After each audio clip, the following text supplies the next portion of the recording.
I pledge allegiance to the flag of the United States of America and to the republic for which it stands, one nation, under God, indivisible, with liberty and justice for all.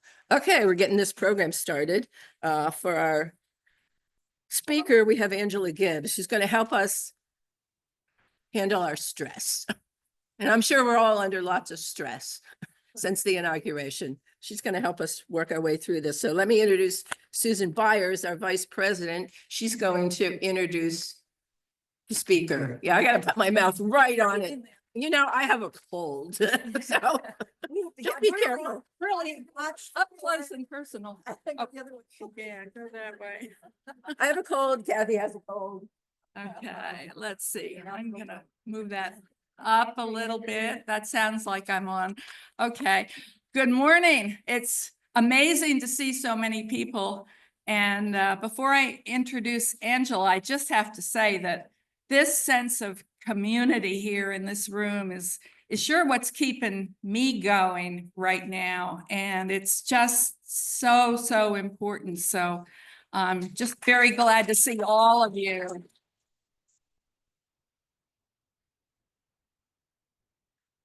We planned the next few months of speakers around a theme of a survival kit for the next 4 years. What can we know about, what can we do that will help us not only get through it, not only survive, but help rebuild our country. So today our speaker is well known to many of us, Dr. Angela Gibbs. Angela's my physician and friend, and as well as a friend and doctor to many of us in the room. She's spoken previously to the DWC about COVID and gave us a lot of very helpful information at that time. Angela was born and raised in New York and spent most of her adult life in the military as an enlisted combat medic and pharmacy technician, and then as a military doctor. She moved to the Delmarva Peninsula in 2007 with her husband, Stuart, and her 2 daughters. And she's going to talk to us today about a very important topic, taking care of ourselves during this very stressful time. So I'll turn it over to Angela.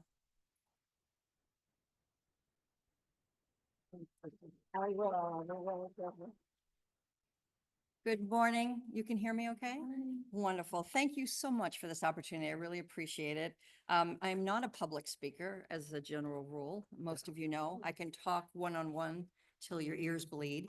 But in front, louder. Oh my goodness, louder. Okay, right up. Okay. So I probably won't. Public speaking is usually the domain of my husband. So there's a couple of things that I really would like to start off with. Number one, if you've come here for something revelatory, brand new, you've never heard before, you might be a little disappointed. What I think is really important during these times is to go back to the things we do know and remind ourselves. We should do that periodically. And also, many of the things that I'll be talking about are things that my own husband, Stuart Gibbs, who's now a retired occupational therapist, has come up with over the years that I find quite helpful. And I'm very happy and proud to share a lot of his information with you all today. So I'll begin with a story. Alternative facts, if you will, but probably not as far from the truth as you might think. But it all began the day after election when I woke up and had a pretty good sense that Kamala Harris was not going to win the election. And of course, it gave me all the feels, as I know it probably gave all of you. And so I started thinking, as all of us have been, oh, what are we going to do? And so I came up with strategy A, which basically entailed going out into the backyard, looking up at the sky and screaming at the top of my voice, what the bleep? What the bleep? And it actually kind of worked a little. It was a little cathartic, but then the neighbors started complaining. And so it was the realization that it wasn't going to be a permanent solution to the problem. So I went to strategy B, which basically entailed bringing the whole family to the table and telling them, we're moving to Costa Rica. I thought that was a good idea. But then my eldest daughter, who I adore, who is the mother and complete authoritarian over where my grandson Sawyer gets to live, informed me, I'm an English teacher in the school system that we want to raise our son in, and I have tenure, and we love the house we live in, and none of us speak Spanish. And I knew that part. But I thought details, details. But then my husband, love of my life, 46 years, stabs me in the back with, well, Sawyer's not going. I'm not going. So, all right, strategy B out the door. And that brings me to strategy C. And it started me thinking, what am I doing? And I was responding with feelings, with emotions that were powerful and scary. And I recognized that the real solution was going to be processing and adapting to the new reality that we're all living in right now. And I recognized that all of this was really wrapped up around managing the stress. And that's primarily what this talk will be about today. And it's important for us to talk about it. We need to address, what's going on and how we're going to get through it together. Well, I think if we're going to talk about stress, I think the most important thing to do first is to even define what it is. Surprisingly, a lot more difficult to really nail it down than you might think. And I could ask everybody in the room, and I'll probably get all true answers that are all a little bit different from one another. But I think in light of strategy A and strategy B, I could at least agree, or hopefully you'll agree, that stress is an emotional and cognitive result of some demand on the system. And we all know and are familiar with many of the manifestations of stress. Anxiety right now being a big one. But it includes a lot of other symptoms as well that we should be paying attention to so we can recognize, aha, this is stress. This is what's happening. But what about these manifestations? Because people will come in, oftentimes, I have this rash, could it be stress? I have this symptom, could it be stress? And the answer to that is, yeah, it could be. Fatigue, migraines, upset stomach, increase or decrease appetite. All of these things can be the manifestations that we have that aren't actually emotional or cognitive. We would call those the physical results. So in trying to get a more accurate definition, we have to add in emotional, cognitive, and physical manifestations or results of a demand on our system. But then what about these? Aggression or escapism or drug or alcohol abuse or excessive shopping or excessive exercise, like that's a thing. And procrastination. And doom scrolling. How many are familiar with that one? There you go. And it's not emotional or cognitive or physical. It's more behavioral.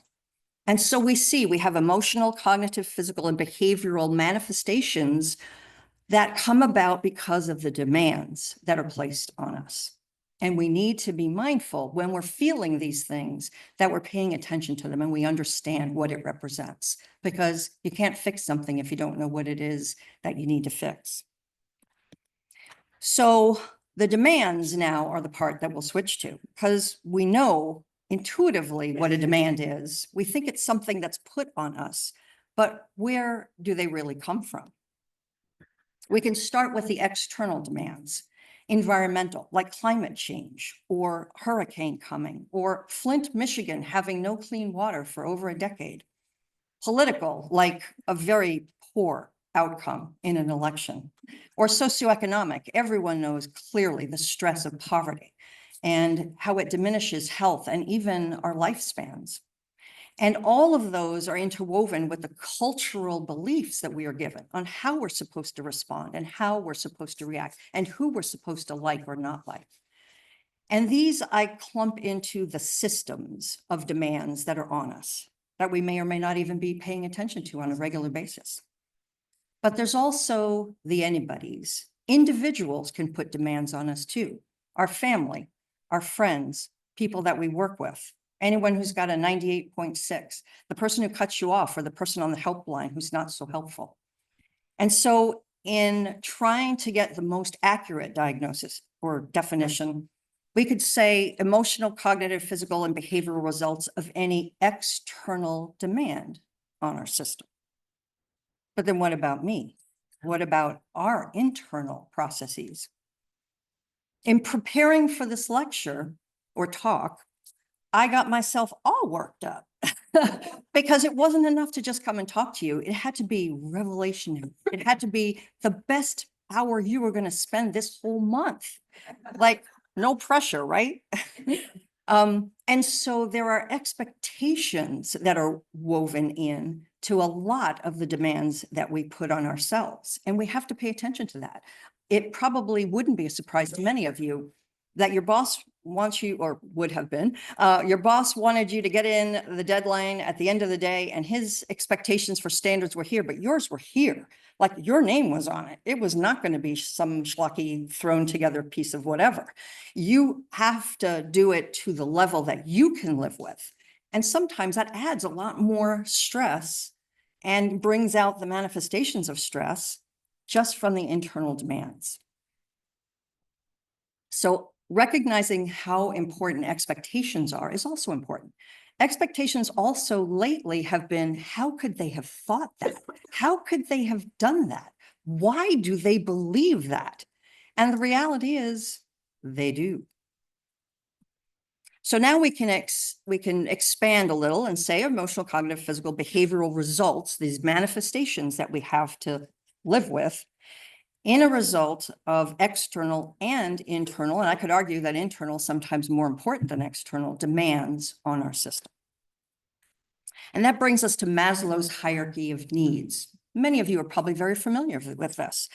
It used to be physiologic needs like food and water and shelter, and safety needs and social belonging in communities, and esteem needs, and then self-actualization. But it's very elegantly been modified a little to include the cognitive, aesthetic, self-actualization, and transcendent, the altruism needs. And I would argue that almost everybody in this room has been privileged. And this is not with judgment or with any negativism, but we've all been privileged to live in the green zone. That we're at points in our life where we haven't really needed to worry about, do we have enough food, or do we have enough clean water, or are we safe? And we've been more thinking, as DWC people do, how can I make my community better? How can I give to others? In what way can I be a better person? And now we have a change in an administration that has taken us from here back down to the safety and physiologic needs area. And that's, in my opinion, and I'd love your input later, to what I think is really driving a lot of the stress, that the deconstruction of and the threat to the social programs and support systems that we've taken for granted for so many years is really going to be a not existential, but actual threat. For many of us, our daughters or granddaughters, if they get pregnant and something happens, possibly, where depending on where they live, they could lose their lives because of lack of access to reproductive health choices. Or what if they do take away Medicare? Many of us are counting on that because the pot we put aside is comfortable, but a couple of really serious hospitalizations or medical issues or needing long-term care that isn't covered could wipe out the money we've put aside to live on. And we have real fears. What if Social Security runs dry, or they privatize it and mess it up? For many people, that's the only retirement that they're counting on. And for many people, they want to leave their pot alone, but if they didn't have Social Security, we might not have enough money that will last to the end of our lives. So now we've got climate change and real problems going on. And all of a sudden now, it's not just an abstract, but it's a real threat. And that brings stress. That's a demand. So how do we meet demands? Well, we usually do it with the resources that we have at our disposal. And what all of my lists are not complete. You could add to any one of them, all of the manifestations. I'm sure you could think of other symptoms as well that I didn't add. And the same with resources. But I think it's safe to say that most of our resources come down to the energy, which kind of includes our initiative, our interest, our desires, and our time. And I consider money a pseudo resource because we can use our energy and time to get money, and then we use that money to kind of help save our time and our energy. They kind of interplay with each other. So what decreases our resources? Well, interestingly enough, the manifestations of stress do. Being under stress taps our energy. And please remember, you can't pour from an empty cup. You have to have the resources to meet the demands to lower the manifestations of stress. If you don't, you end up like this. So that got me to thinking about the process and adapt, strategy C. Well, I'm a family practice doctor, and I wouldn't be doing my job if I didn't mention that the most important thing in a crisis is to go back to the ABCs, go back to the basics. If you find someone who doesn't have a pulse, you do your ABCs. They have airway, are they breathing, circulation? It doesn't matter that they have a broken leg. You got to go always start at the beginning. And the basics for health, the 4 pillars are diet, water, sleep, and exercise. This is taking care of the self, the only place we live. And when I talk about diet, I'm not talking about losing weight. Yes, all of us could lose a few pounds. That's fine. What I'm really talking about is how we nourish our body, because the nourishment we give our body is what our body uses to repair and build and take care of us. And what we find in our over-processed food society is that we have way too much sugar, fats, and salt, which make us hold water and make us tired and make us sluggish. And we all know what it feels like after Thanksgiving dinner. We all know what it feels like after you've had too much sugar and you're just ready for a nap. Every time they look at diets that are good for our body, everybody comes up with the same answer. A plant-based diet, the Mediterranean diet, superior. Fruits, vegetables, seeds, nuts, lean meats, whole grains, they give us the nutrients, the good fats, the good sugars, the good protein, and buried in that, the vitamins and the minerals that we need to maintain a healthy body. So don't forget to take care of your body. Water, it's amazing how many people walk around mildly and even moderately dehydrated, grabbing the caffeine so they can have more energy, not realizing that headachiness, fatigue, difficulty concentrating, muscle achy, just tired can be a sign of not having had enough water in your day. And people ask me all the time, how much water do you drink or do you need to drink? And the answer is there is no hard and fast rule. If it's the middle of the winter, you're at home, you haven't been sweating a whole lot, a minimum of 4 8-ounce servings a day is reasonable and won't hurt anybody. But if you're a roofer in the middle of the summer, you may need to drink 1 glass an hour. Or if you're at the beach or you've been ill, vomiting or diarrhea or with a cold, you need to up your water intake to replace what you're losing. And so the number could go up to 8 glasses a day or 6 glasses a day or more. But 4 is a reasonable amount. Sleep cannot be overstated enough. Restorative sleep is essential for good brain function. We find during sleep that through the lymphatics and the bloodstream, we are taking waste products and other particles away, and we are consolidating memories. We are building synapses for memory and cognition. And when you wake up in the morning not rested, you feel sluggish and tired and dim-witted. And there are good studies to show people behind the wheel who are sleep deprived are as dangerous as drunk drivers. So we should never underestimate how important it is for our body to have restful sleep. One of the things that certainly is a manifestation of our stress. And people ask me the same thing as with water. Well, how much do we need? And I do see people who go to bed, get 5 hours of sleep, pop up in the morning, good to go, don't need a nap in the daytime, and 5 hours works perfect for them. I know other people who need 9 hours or they're worthless. I think in general, most sleep specialists, and that's a new specialty, all of its own, will agree that 6 to 8 hours of uninterrupted sleep is what we need to really accomplish restorative benefits. And remember that there are things in our life that can impact the quality of our sleep, like caffeine. Even up to 8 hours, you can be stimulated by caffeine that could interfere with your sleep. And alcohol, while many people will say that it relaxes them to sleep, and I understand this, it actually decreases REM sleep, the dream sleep that we have. So it interferes with the quality of the sleep that we get. Drugs or even medications you may have been given could interfere with sleep. But the single most important thing to remember is light.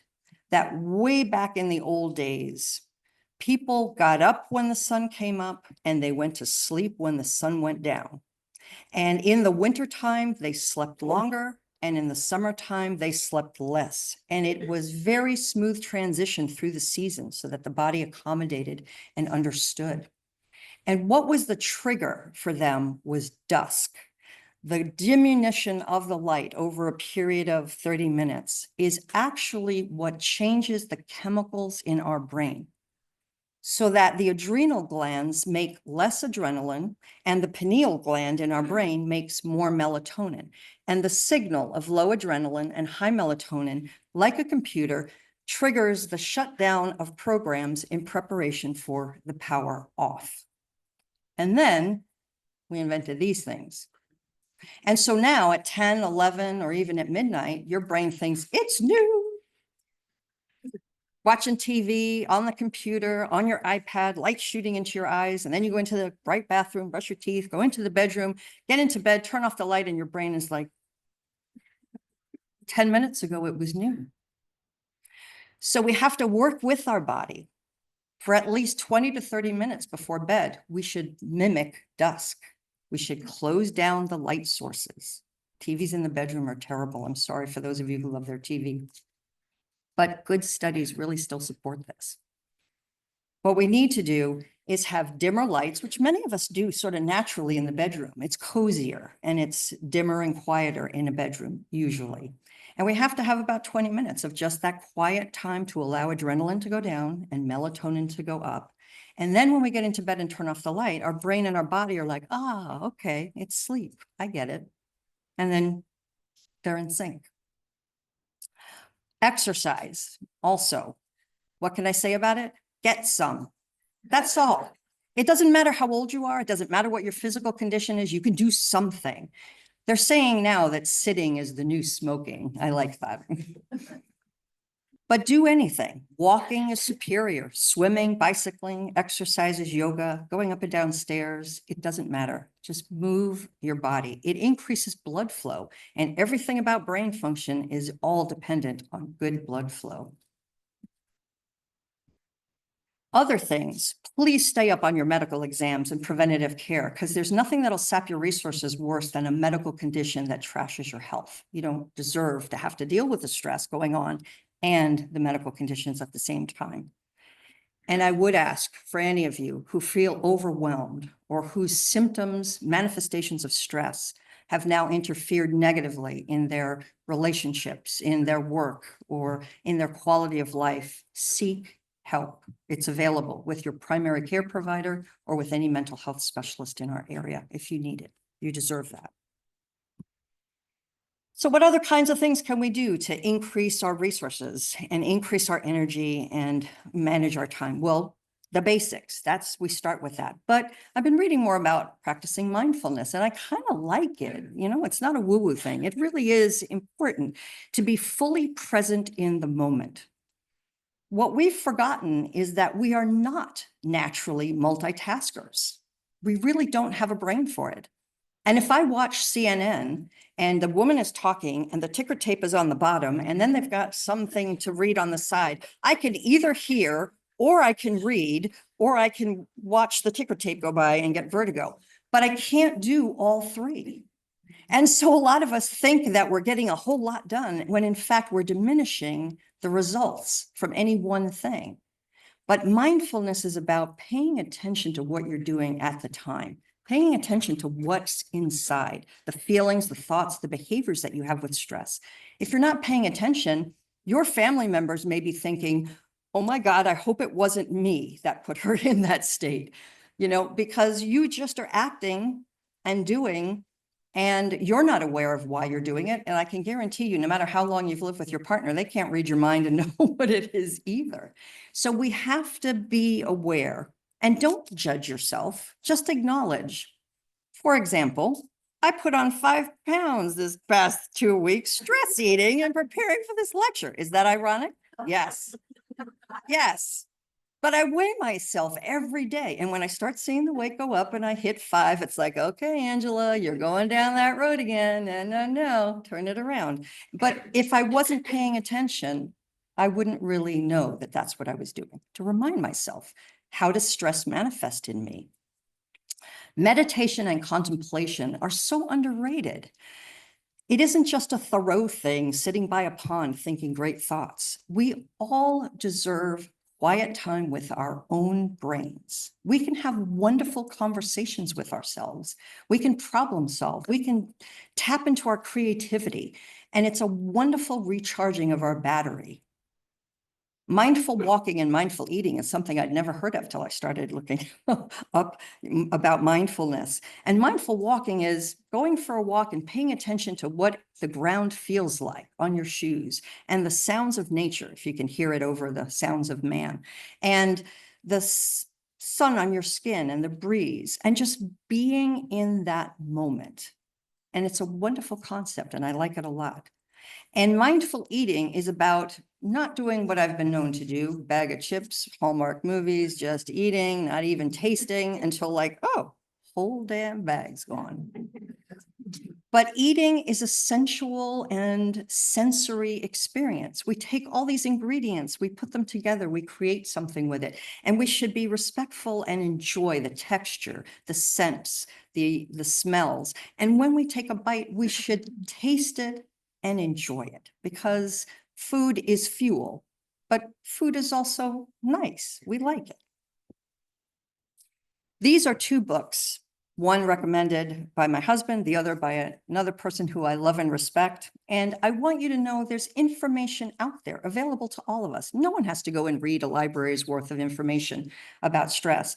But I think it's pronounced hygge, is the Danish principle of living simply. Not with lots of possessions or things, but just a simple life in harmony and concert with nature. And I love it. And the relaxation response, how can you go wrong? So I recommend them. Other things that are important that I've touched on a little is communication.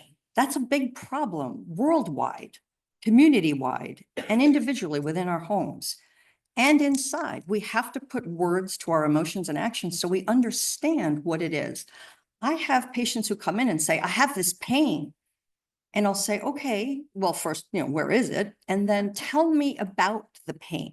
Is it dull or is it sharp? Is it achy or crampy? Is it burning or electric? And they'll say, I don't know, it just hurts. And it is important to pay attention and put words to what you're feeling, if you can. Be realistic about the expectations. Remember, we talked about expectations? And the ability to manage them. Because sometimes you're going to have demands put on you that you don't have the resources for. Negotiate demands when needed and know when you need to ask for help. And recognize the need for, but the pitfalls of habits. And I talk about habit a lot. It's the strongest memory we own. And we often use habits to try to, but we often use willpower to try to combat habit. And that's like, sending a child to, beat up a wrestler. It's just not going to happen. Good ones are necessary because they save us time and are helpful.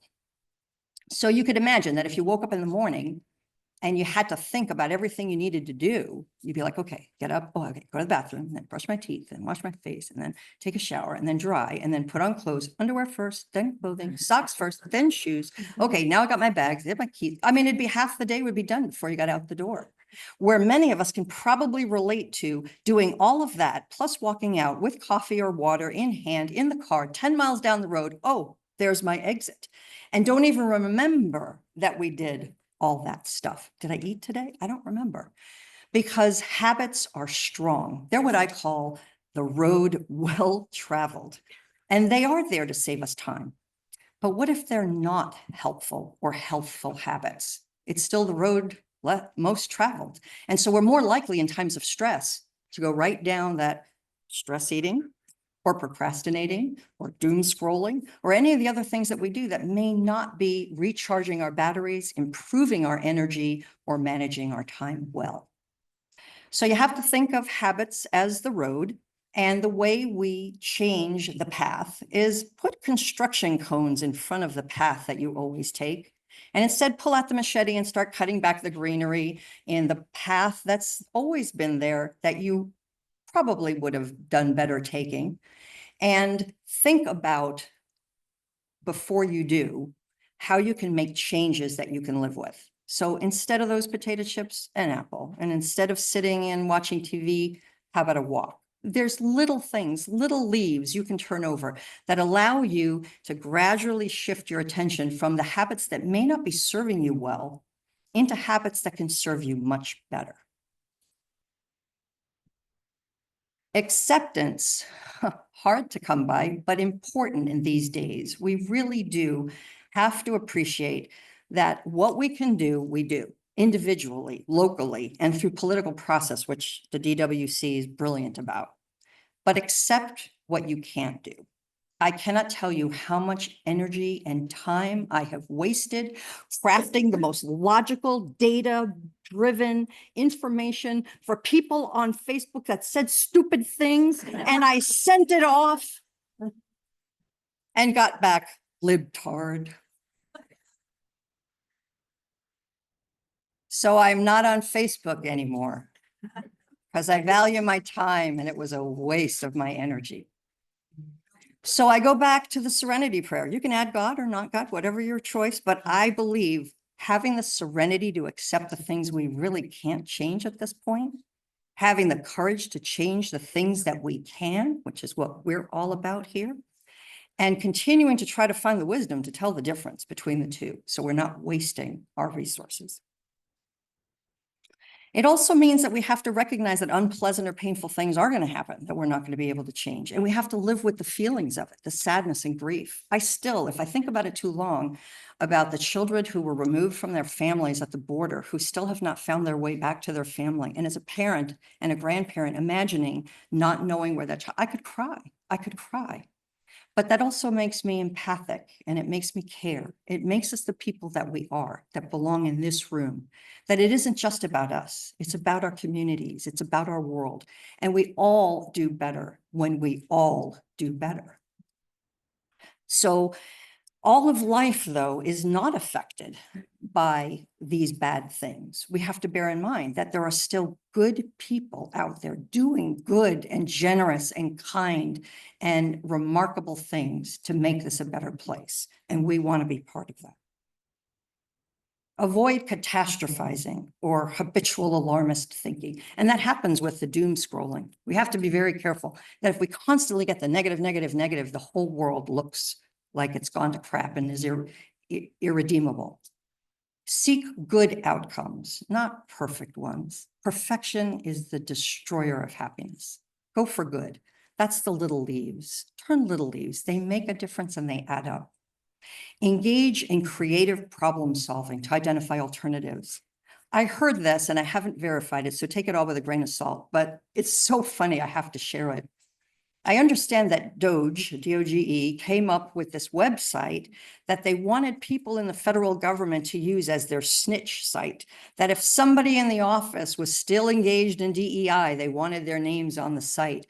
And some brilliantly creative person came up with the idea, let's blast that website with all kinds of crap, including links to porn, links to junk, names. You couldn't find a name in there if you tried. And I thought, oh, brilliant. Somebody really thinking about things.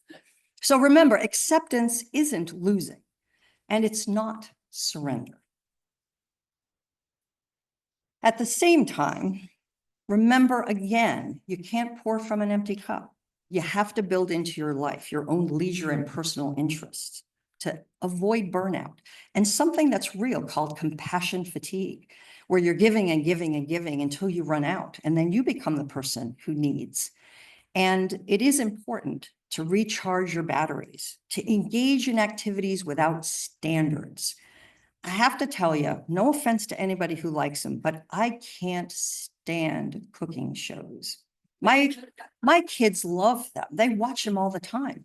But to take something that's supposed to be creative and enjoyable and turn it into cupcake wars just takes all the relaxation and fun out of it.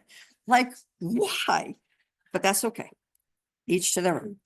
But foster your own creativity. Write a poem only you understand. Sing off key. Dance with 2 left feet. Take an art class. I have someone I love very much who tells me, I believe you are born with, some people are born with more artistic skill than others, but I do agree that a lot of our skill in art is from practicing and doing it over and over. Don't be afraid to do something wrong. Just do it for the enjoyment or the edification of it. And engage in social activities, but recognize that you have to balance your time. What you need is not selfish. That's filling your cup so you can give to others.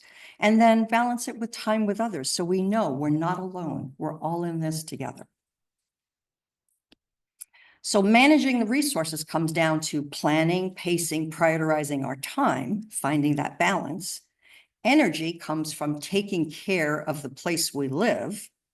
And money comes from not being wasteful with it, paying attention to where it's going, having short and long-term goals. And so now if I put it all together, I could say that stress is the emotional, cognitive, physical, and behavioral responses or manifestations that we experience or produce when we are dealing with demands that are put on us either by others or systems or ourselves to do or meet some expectation in which we will invariably need to expend our resources. And in summary, this is our new reality. We have to acknowledge that some of the old stressors have been completely overshadowed by the new stressors. And the tools that I've discussed today, while not complete, I hope will allow you to make it easier to manage your own manifestations of stress. Remember, the resources you have to meet the demands will minimize the manifestations of stress. And that will help improve the quality of your life, I hope, at the very least. Thank you.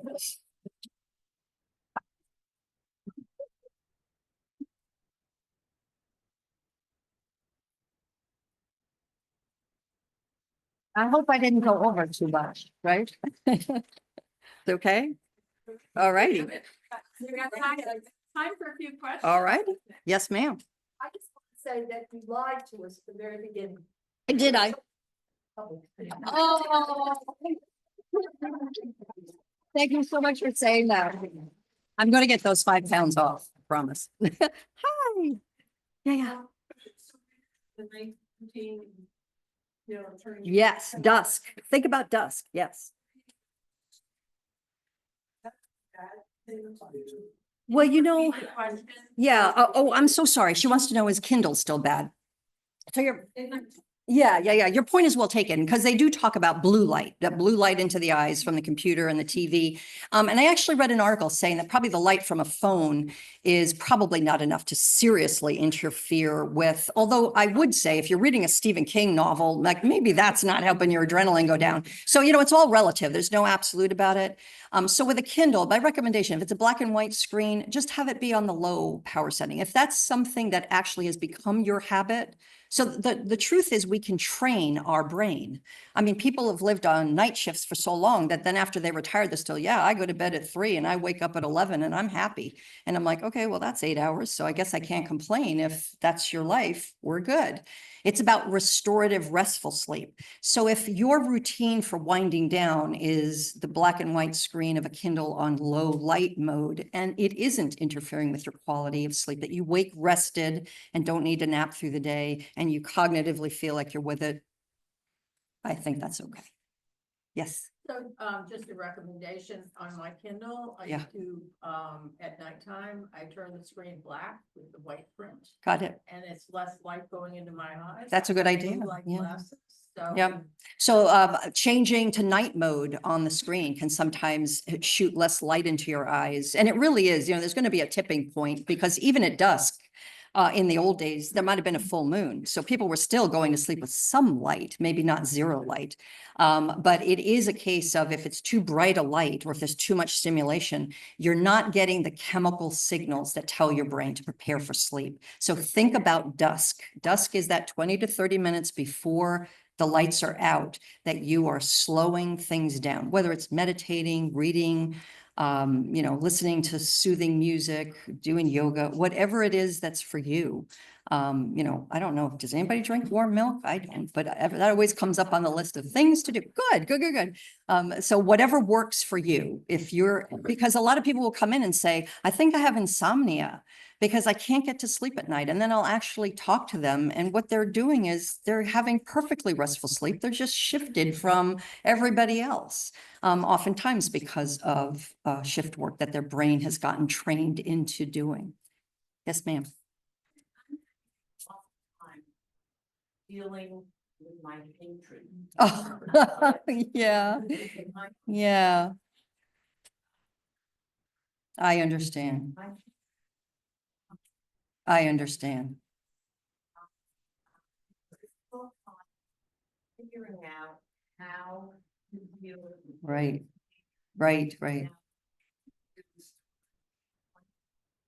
That's lovely. And that is a good thing. Yeah. Whatever it is, giving something. Telling somebody they look nice today. Yeah. It's starting to help, but it's very, it is, I'm hating. Yeah. Right. hating process of hating this country. I get it. It hurts me and it scares me. And, what I try to do now is I try to get everybody every morning and read Psalms. And Psalms kind of center me. Yeah. Hey, side, read them, Mm-hmm. do something good today. Try to do at least one good thing to kind of, bullet mitzvot in Judaism. Try to do one mitzvah a day Yeah. to take your mind. And that is mindfulness. You're thinking about what do I do to alter the manifestation? It is. We're all really scared. Yeah. Yeah. Feel what the threats, both of them are government. and law. Oh my gosh. Yeah. So we're all fearful for them too. Yeah. This morning, Agreed. it's very difficult to do that. Everybody heard that about the feelings of hatred? And I just 1 second, I'll be right with you, I promise. I want you to know that I understand exactly what you're talking about. And what it comes down to then is assessing the feeling and what it actually, break it down into not hatred, but like, what is it that you actually hate? And it is true that I was extremely disillusioned because before this election, even with the first Trump, I was thinking we're mostly a good country of good people. And yeah, there are a few loudmouth, bad people that came out from under a rock. But basically America is a decent country. And with this election, it was like, no, we're shits, really. We are racist. We are this. This is who we are. And we're like the oasis here of people who don't think that way. And I have to remind myself, the saying is, having hatred and anger towards others is like drinking poison and expecting them to die. And the reality is hatred is a strong emotion that taxes your resources. Now you're making an effort, which I admire very much, to try to dissipate some of that emotion into a positive outcome that does help increase your resources, that makes you feel better about yourself and to do things so you don't feel impotent. Because a lot of us do feel like we've been cut off at the knees. And so I would ask you to look at the hatred and see it for what it is. It's the fear, you're right, and we have to fight against in the way that we can against the things we're fearful of. And then I would go back to communication, Because although there are a lot of people out there who, if I never talk to them again, I won't care. In fact, I have family members who, I don't need to be in touch with them either. They are total MAGAs and don't wish them evil, but don't need them in my life. But I also think it's important for us to see humor a little bit, and also for us to communicate with the people that we can. So instead of, and this is hard for me, how could you think that? I can ask, that's interesting. Could you explain to me why you think that?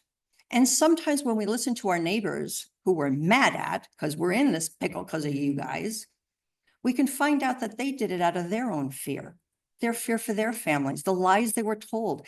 You know, if you go to Fox News and all you do is listen to Fox News, you are less educated than if you don't watch any news at all.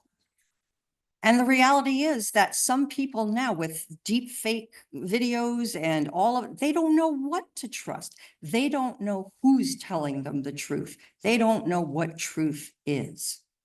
And so they may be very disillusioned. And there is evidence now to show buyer's remorse is real. It's happening. People are starting to go, wait a minute, I thought it was just going to be them that got hurt. I didn't think it'd be me and mine. Like, what's up with that, Mr. President? Please help me personally. And I'm like, oh, you're not a millionaire or a billionaire. Okay, that's evil. I take it back. I take it back. But your point is very well taken. You're feeling the feelings, but you're feeling it. And ask yourself, how helpful is it to you? And again, I admire that you recognized the feeling and you've been trying to dissipate it by doing other things to take the feeling away. But recognize that the feeling never hurt them. It's only been affecting you. Our ability to sleep. How many people just haven't been able to turn off their brains, and you wake up in the morning and first thing you do is grab your phone, like, what new stupid things have they done today? You know, and I would say, and the DWC in an internet, post that I was looking at, somebody brilliant was saying, get off the news, like stop just looking at all the bad and try to look at the good that is out there, the people who are still good and trying just like you to make things better. And I hope over time that we'll see. I was talking with Susan about it earlier. It's very interesting to me, if we look historically, how pendulums swing back and forth. And when you're in the middle of the ugly, all you can think of is it's all ugly. It's all gone to hell. What have we left our children and our grandchildren? What a mess. But this too will change. And I'm hoping that out of the ashes, the phoenix that rises will be a reconsolidated, rejuvenated, and ready to govern Democratic Party. This is what I'm hoping for.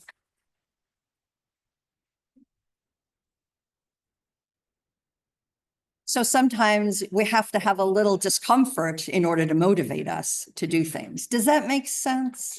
I hope that answers. I beg your pardon? Got it, exactly. I am so sorry. You wanted to ask a question. Please tell me. I understand. Getting my heart and my head Yeah, together. yeah. So that's where I am. I get that. That would be very traumatic for me too, because I love my children. I can't imagine what they could do that would make me ever disown them. And I'm not saying anyone needs to do that. I have family members who are distant relatives who I'm like, oh, not in my life. It's not a loss. But children, that's important. And I do understand that. And all I could say is try to understand the best you can where he's coming from and recognize that maybe he's been duped too. And that he's been listening to sites that have been putting poison in his ear for so long, he doesn't know that he's being just fed poison. And that there's always hope for people. We can't force them. That's the other thing too. If you just go head to head, like I tried on Facebook to say, how could you be so stupid? Like, why don't you recognize this, this, and this, and this? They'll dig in. Like, you can't tell me I'm an idiot. No one wants to hear that. But you can plant seeds. And they may take a while to bloom, but if you keep planting the seeds and adding the water. Just one problem. What's that? He's under the influence of my ex-husband. Oh. Well, we could all get together and go to your ex-husband's house. No, I'm kidding. You're right. You're right. It is a case of accept what you can change or accept what you can't change and then do what you can and then leave the rest up to, to the fates, I guess. Anybody else? Yes, ma'am. I want to say in regards to staying in the neighborhood, Mhm. I'm sure a lot of people in here have animals, cats and dogs. My little cat reminds me to stay in the neighborhood. Beautiful, right? Animals do that. Yeah. Yeah. It's so true. It's so true. And there are good studies to show. Yeah, yeah, yeah. You are absolutely right. They're wonderful examples, unconditional love, which I absolutely love about animals. And there are good studies to show that people who pet animals, actually their blood pressure goes down. Animals are taken into hospitals so that people can just feel better. You know, the licking their butt part is always, I wouldn't want to be an animal, but I really do admire very much yeah, the philosophy of live in the moment, just like animals really do. You're right. Yes, ma'am.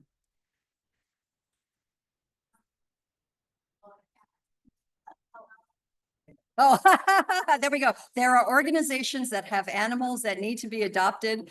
And please, if you love purebreds and you buy purebreds, don't go to a puppy mill. But by all means, if you're not so fastidious about what breed it has to be, rescue animals. They're out there, they need love. And we have two neurotic rescue dogs. And they have brought such love and such happiness and laughter into our house. And that does make a difference too. So thank you for that. Yes, ma'ams. Anybody or sirs, anybody else? Well, I thank you so much. for your attendance. Thank you.